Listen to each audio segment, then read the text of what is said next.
জাতীয়তাবাদী মহিলা দলের সভাপতি আফরোজা আব্বাস বলেছেন, নারীদের মূল্যায়ন করলেই দেশ এগিয়ে যাবে, দেশের জনগণ শান্তিতে বসবাস করতে পারবে।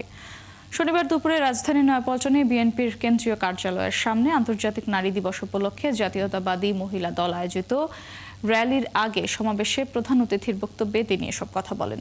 আফরোজা আব্বাস বলেন, রাষ্ট্র ও দেশের প্রয়োজনে নারীরা ঝুঁকি নিয়ে রাস্তায় নেমেছিল। এখন যদি নারীদের মূল্যায়ন না করা হয় তাহলে কষ্ট থেকেই যায়। আশা করি সবাই মূল্যায়ন পাবে।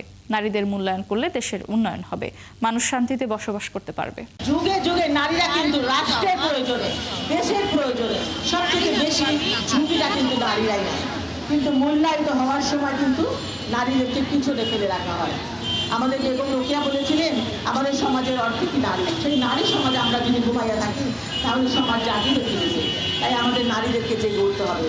আমরা এই নারীরা 18 বছর যুদ্ধ করেছি।